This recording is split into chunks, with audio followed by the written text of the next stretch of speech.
I know a ton of people that are graduates of USF or UT, mostly from UT, that are not from here, out-of-staters that come here. They get educated. They are having a really hard time finding housing that's affordable to a person who's just starting out.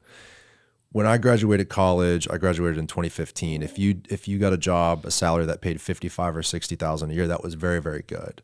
That was less than 10 years ago. Today, I don't even know, you'd have a hard time living in the Channel District or really anywhere in the urban core. Also, too, I know some college grads who've had to move to Charleston, Savannah, other less expensive markets because they want to graduate, they're highly educated, they want a job, they want to be here, they want to contribute, but it's too expensive for them. That's a really bad situation to be in, because what a shame for us to lose those educated people to a different city. That's kind of, I guess, a long answer maybe, but what is does the federal government recognize that within Tampa and more broadly it seems like a lot of cities around the country are going through the same thing.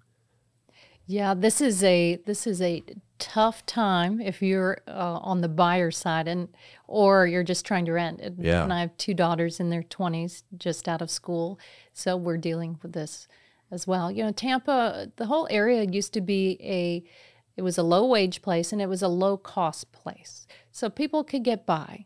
Now we've been discovered, all of these investments in the Riverwalk, in the attractions, in performing arts have become such a magnet for people. So you have a couple of things going on. You've got no income tax. It's a magnet for people to come. You've got all cash buyers that have come in and swoop in, and it's hard for the average teacher or law enforcement officer to compete with that. You have rentals. And you have a lot of investors that have been able to come in, and that's put in an inordinate squeeze. Then you add in the insurance crisis, because all those apartment complexes, they're also having to pay higher insurance. So what we've been trying to do at the federal level is any way we can to put money back into people's pockets. We're trying to do that. Housing, I'll give you a few examples. The best partners are the Tampa Housing Authority. If you look at where Encore is right now, just north of downtown, on your way to Ybor on Nebraska Avenue, as a county commissioner, that was a decrepit housing project, Central Park Village. It was home to a lot of people, but urban renewal, when the interstates came through, decimated the Black African American neighborhoods that were cohesive, left a housing complex that was not up to standard. So we knew that needed to be redeveloped.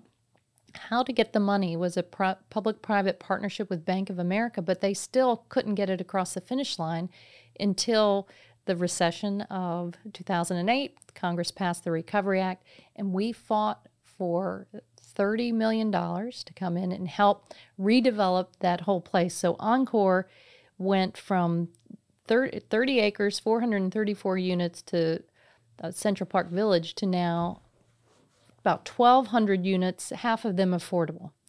Same thing is going on at West River, the old North Boulevard homes along the Hillsborough River. That's 120 acres. It was 800 public housing units. Now, with turning it into West River and the extension, they'll go to 1,600 units. 1,000 of those will be affordable. Same with Robles Park in Seminole Heights, 35 acres. They're gonna, with the federal investment help, they'll go from 430 units to 1,500 units. So maybe we are in the housing development business a little bit for the partners.